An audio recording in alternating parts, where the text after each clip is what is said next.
सबसे पहले मैं दिल्ली के बेटे, दिल्ली के इतिहास में सबसे लोकप्रिय मुख्यमंत्री अरविंद केजरीवाल जी, आम आदमी पार्टी के नेता, मेरे बड़े भाई और राजनीतिक गुरु अरविंद केजरीवाल जी का धन्यवाद करना चाहती हूं कि उन्होंने मुझ पर भरोसा किया और मुझे इतनी बड़ी जिम्मेदारी सौंपी, दिल्ली के लोगों की देखरेख की जिम्मेदारी सौंपी।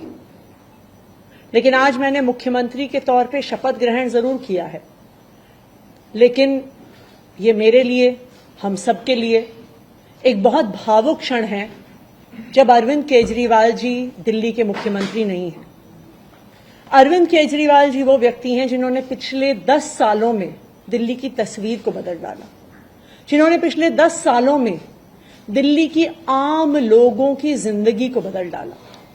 अरविंद केजरीवाल जी वो व्यक्ति हैं जिन्होंने दिल्ली में रहने वाले एक आम इंसान का, एक गरीब इंसान का दर्द समझा, उनके रोज रोज का संघर्ष समझा।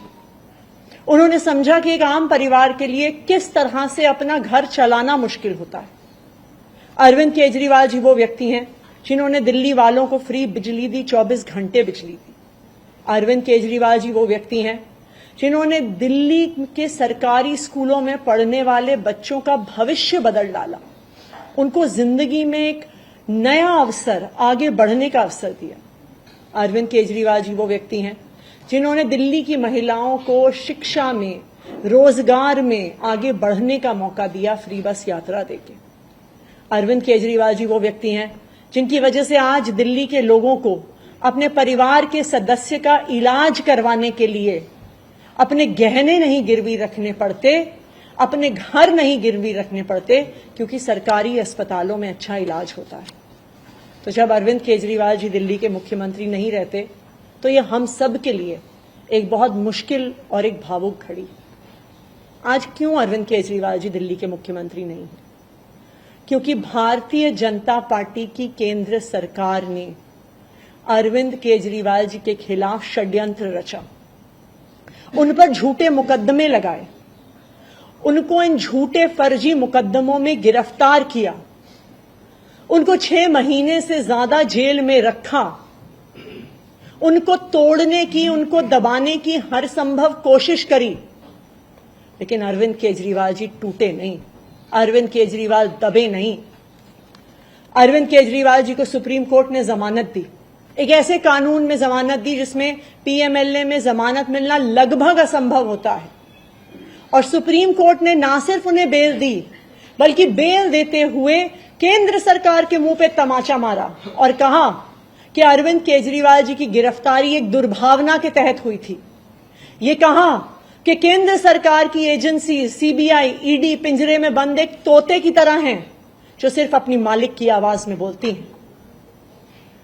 हो सकता है कि कोई और नेता होता तो उनके लिए अदालत का यह फैसला काफी था और वो तुरंत जाके मुख्यमंत्री की कुर्सी पर बैठ जाते।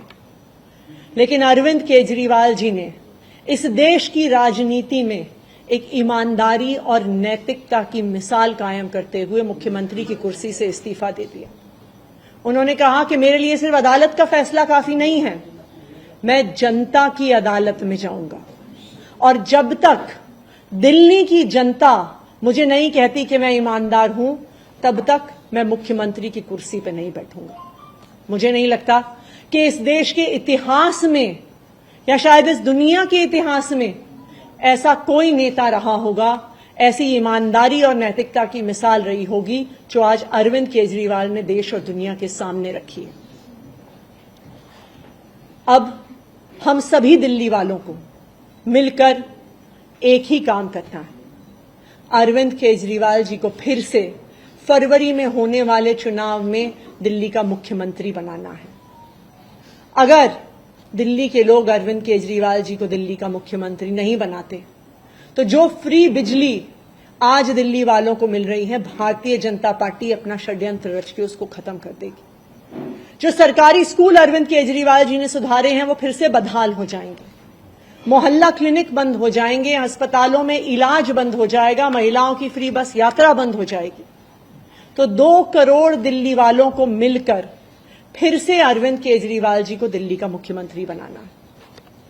अगले 4 महीने के लिए मेरा यही काम रहेगा कि जो दिल्ली वाले परेशान रहे पिछले 1-1.5 साल में, जब से भारतीय जनता पार्टी का षड्यंत्र शुरू हुआ, जब से भारतीय जनता पार्टी ने एक एक करके हमारे नेताओं को जेल में डालना शुरू किया, जब से भारतीय जनता पार्टी ने एक एक करके हमारे मंत्रियों को जेल में डालना शुरू किया, जब से भारतीय जनता पार्टी के एलजी साहब ने दिल्ली सरकार के काम रोकने शुरू किए, आप देखिए पिछले 2 साल में भारतीय जनता पार्टी ने दिल्ली वालों को परेशान करने में कोई कसर नहीं छोड़ी। जब से अरविंद केजरीवाल जी जेल गए, दिल्ली वाले भी परेशान हुए। भारतीय जनता पार्टी ने दिल्ली वालों के पानी के बिल हम ठीक करना चाहते थे, उन्होंने उस काम को रोक दिया। भारतीय जनता पार्टी ने जो सड़क के रिपेयर के काम है वो रोक दिए। भारतीय जनता पार्टी और उनके एलजी साहब ने अस्पताल में मिलने वाली दवाइयां रोक दी, अस्पताल में और मोहल्ला क्लिनिक में टेस्ट रोक दिए, दिल्ली से कूड़ा उठना रुक गया। लेकिन मैं आज आपको आश्वासन दे रही हूं कि अब अरविंद केजरीवाल जी जेल से बाहर आ गए हैं और उनके मार्गदर्शन में दिल्ली में कूड़ा भी उठेगा, सड़कें भी ठीक होंगी, पानी के बिल भी ठीक होंगे, दिल्ली में जो सीवर की समस्या है वो भी ठीक होगी, जो दवाइयां नहीं मिल रही हैं उसको भी हम ठीक करेंगे।